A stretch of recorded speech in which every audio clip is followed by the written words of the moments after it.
Katika taifa lenye historia ndefu ya siasa, mara chache sana hujitokeza vijana wanaothubutu kuvunja ukuta wa hofu. Lakini kwenye vilima vya Tarime, kijana mmoja aliamua kupanda mlima wa matumaini akiwa na imani moja kuu, kwamba haki, uwazi na ujasiri vinaweza kuibadilisha Tanzania. Jina lake ni John Heche. Mwanasiasa kijana, mzalendo na kiongozi mwenye msimamo usioyumba. Safari yake ni hadithi ya matumaini, uthubutu na mapambano ya kizazi kipya. Alizaliwa tarehe 14 Julai mwaka 1981 katika kijiji cha Bulima wilayani Tarime mkoani Mara. Kama vijana wengine wa vijijini, maisha yake yalianza katika mazingira ya kawaida, lakini hata akiwa mdogo alionekana tofauti. Alikuwa msikivu, mwenye hamu ya kujifunza na kila mara aliuliza maswali ya msingi kuhusu maisha, jamii na uongozi.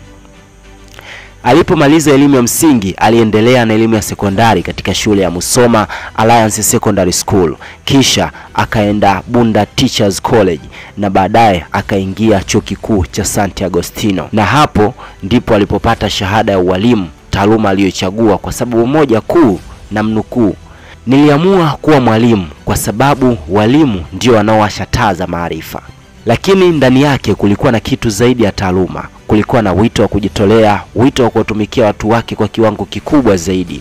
Hatimaye mwaka 2010 akiwa na umri wa miaka 29 pekee, Heche aliamua kuingia kwenye siasa kupitia Chama cha Demokrasia na Maendeleo. Na huo ulikuwa mwanzo wa safari ndefu, safari iliyomfundisha kwamba siasa ya kweli si mchezo wa maneno, bali ni uwanja wa maamuzi magumu. Akiwa kijana alianza kama diwani katika halmashauri ya Tarime, lakini haikuchukua muda mrefu kabla jina lake kuanza kusikika kitaifa.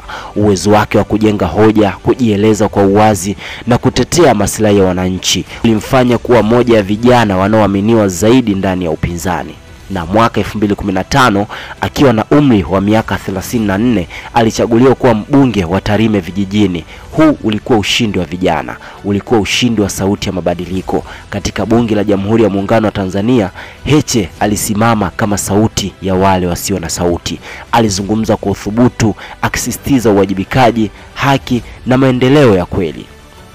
Safari yake haikuwa rahisi, ilikuwa safari ya mapambano. Mara kadhaa alikamatwa, mara nyingine akifuatiliwa na wakati mwingine akitishwa kwa msimamo wake, lakini hakuwahi kuyumba.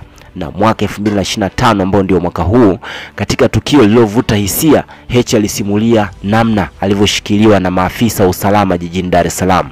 Kwa maneno yake mwenyewe alisema, "Siku hiyo nilijifunza kitu, kwamba wakati mwingine si lazima ufungwe gerezani ili utambue kuwa nchi yako ina changamoto kubwa ya uhuru." Lakini hata baada ya matukio hayo, Heche hakurudi nyuma. Aliendelea kuamini kuwa Tanzania bora inahitaji watu wanaoweza kusimama hata pale ambapo wengine wananyamaza.